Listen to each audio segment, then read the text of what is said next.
the Cheetahs as a team has shown so many, or they've had so many coaches, Joel, so much rugby IP that has been sort of given to the world and shared to the world, but especially by the players. I mean, why do you think that so many of Free State Cheetahs players, especially in that era that you guys played in, have become coaches now? I think sometimes you are exposed to a coach who gets the best out of you. And we had a guy, his name was Randt Brendan. He's just a wonderful guy. And you think about all the different personalities that come into the thing and how he had the ability to look after everybody. So also says, I can be difficult at times, and it is true. I mean, it is, I'm a little bit weird and difficult.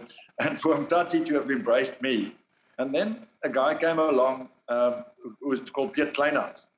And instead of, telling Rassie and Naka and the senior guys, Randt and Brendan, and also, to just know their place, this guy embraced the way we all saw the game. He embraced our passion. And when I went forward, there were always people in coaching environments that challenged the coach. And it helped me because I was that guy, and I wanted an opinion, and I wanted to debate with the coach and see whether the coach, how much his opinion was thought out, and then what his process was. And those guys embraced us and didn't put us down. And I think that for me was incredible, and that's maybe why we came through, guys. Also, I mean, you've had a stint at coaching. You've had these coaches that were in your team. You had your Rassie Erasmus, your Brendan Venter. I mean, did you get any word in with all those guys in your team? Yeah, obviously, those days I wasn't really that interested in game plans and stuff like that. I've obviously left that to Rassie and Brendan. They were running that department. Nikes always knew, what to do, and also had a strong opinion. Obviously knows the game and stuff, And for me, the coaching came only later, at a much more advanced, or probably, at the end of my career, we start thinking maybe get involved with that and got a chance with Free State, And for me, it was almost like a sense of giving something back.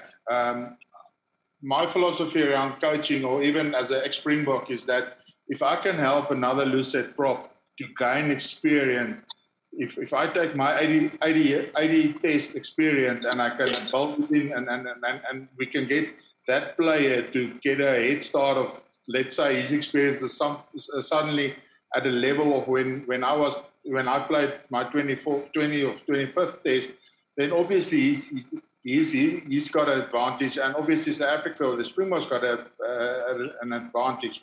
And for me, that was my biggest aim, or my biggest satisfaction coaching, just to working with the youngsters and trying to teach them something that I learned over the years, and and be almost like a father to them, because I think looking over my career, especially when I was a youngster, I had a lot of coaches, that because I wasn't like Brendan and those guys. We challenge him and ask him and to understand how is his thought process. I was just the guy that just give me a job and I'll do it, and I'll do whatever I need to do to benefit myself, because the team comes first, and then the individual comes first.